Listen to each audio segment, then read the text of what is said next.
అందరికీ నమస్తే అన్న. ప్రస్తుతం మనం కడప జిల్లా పులివెందుల నియోజకవర్గంలోని సింహాద్రిపురం మండలం గురిజాల అనే గ్రామంలోని రైతు అన్నవరం రవీంద్రనాథ్ రెడ్డి అన్న వాళ్ళ అరటి తోటలో అయితే ఉన్నాము. సో ప్రతి ఒక్కరూ అన్న మీరు రైతు వీడియోలు చాలా బాగా చేస్తున్నారు, ఇలాగే కంటిన్యూ చేయండి అంటే ఇవాళ మనం అన్న దగ్గరికి అయితే వచ్చాము.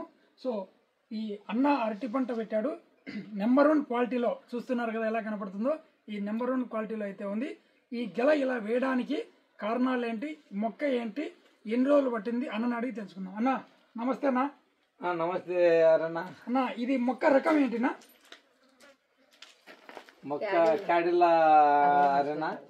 దీంతో నేను దీని తేజస్సు కారణం ఏమంటే, నేను ఆర్గానిక్ జీవామృతం వదులుతాను, ఇంకా కొన్ని 30% 40% వదిలి 40% 60% కాడికి నేను కెమికల్ వదులుతాను. అందువల్ల దీన్ని తేజస్తుంది.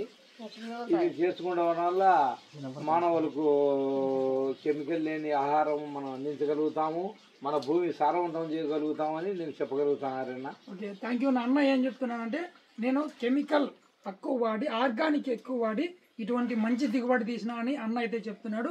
సో మనం మొక్క ఏది నాటుతున్నాం అనేది పక్కన పెడితే, మనం పూర్తి ఆర్గానిక్తో పంట వండినప్పుడు తోటలోకి వచ్చింటే మొత్తం మన దాన్ని ఏమంటారు, గంజు స్మెల్ ఇటు ఎక్కడ తిరిగినాడో మంచి స్మెల్ వస్తుంది, చాలా మంచి స్మెల్ వస్తుంది. దీన్ని బట్టి నాకు అర్థమైపోయింది పూర్తిగా ఆర్గానిక్ వాడుతున్నారు అని చెప్పేసి. మనకు అరటి కాకుండా ఇంకా వేరే ఇతరత్ర పంటలు ఏమున్నాయినా? చీనా ఉంది, టమోటా, కలింగర, టోటల్గా అన్ని దానికి ఆర్గానిక్ నేను వాడుతున్నాను. 30-40% ఆర్గానిక్ వాడి ఒక 60% దానిలకు 100% చీనా చెట్లకైతే 6 సంవత్సరాలు అవుతుంది. కెమికల్ అయితేనేమి, ఫర్టిలైజర్ అయితే 1% కూడా వేయకుండా 100% చేయగలుగుతున్నాను.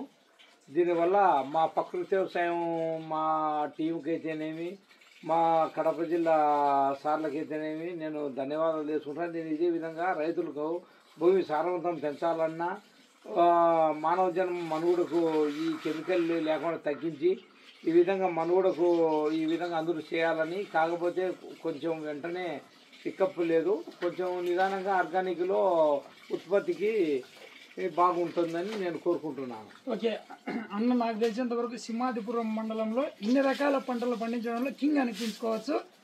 దాదాపుగా 10 ఎకరాల చీనా తోటలు, ఒక 5 ఎకరాల అరటి తోట, అలాగే 1 ఎకరం టెంకాయ తోట, 4 ఎకరాలు కలింగర, 4 ఎకరాలు టమోటా, 1 ఎకరాలు ఆల్ ఫ్రూట్స్, మొత్తం అంతా తోటలోకి వెళ్ళినా కూడా మనం జీవామృతం అంటే గంజు స్మెల్ సూపర్గా వస్తుంది, చాలా బాగుంది.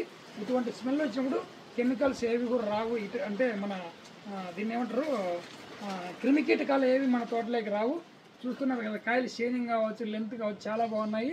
సో అన్న కూడా వీటికి మొత్తం మీకు ఎంత ఉంది అన్న ల్యాండ్? మొత్తం ఇక్కడ 16 ఎకరాలు ఉంది, అక్కడ 12 ఎకరాలు. సో అంతటికి అన్న డ్రిప్, మొత్తం అంతటికి డ్రిప్పే వాడుతున్నాడు, అంతటికి సోలార్ సిస్టమ్ కూడా వాడుతున్నాడు.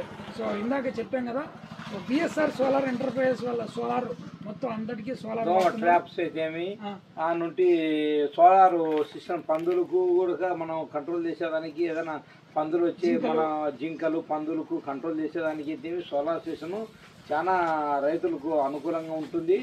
మనకు డబ్బు ఖర్చు తగ్గుతుంది, ప్లస్ మనం తోట ఇంటికాడ ఉండే కూడా దొమ్మల మీద వేసుకొని నిద్రపోయినా కూడా పందులు వచ్చాయి, ఎనువులు వచ్చాయి, దాన్ని షాక్ కొట్టి దానికి ఎడుంగావి మన తోట సురక్షితంగా ఉంటుందని దీనికి సోలార్ సిస్టమ్ చాలా బెటర్ రైతులకని నేను రైతులందరికీ చెప్తున్నా.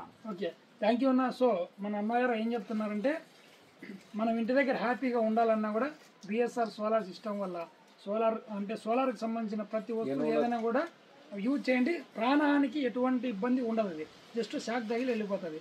ఓకేనా, ఇంత నాణ్యతమైన పంటను ప్యూర్ ఆర్గానిక్తో పండిస్తూ ప్రజల ఆరోగ్యాల మేరకు ఈయన అన్న దృష్టిలో పెట్టుకొని ఇంత మంచి వ్యవసాయం చేస్తూ ప్రతి ఒక్కరికి ఆదర్శంగా నిలుస్తున్న మన అన్నవరం రవీంద్రనాథ్ రెడ్డి అన్నకు చాలా థ్యాంక్ యూ. సో ఈ వీడియో ప్రతి రైతుకు ఉపయోగపడుతుంది కాబట్టి ప్రతి రైతుని సపోర్ట్ చేయండి, ఈ వీడియో ప్రతి రైతుకు షేర్ చేయండి. Okay, thank you. నేను మీ పులివెందులది జై రైతు బిడ్డ. థ్యాంక్ యూ అన్న.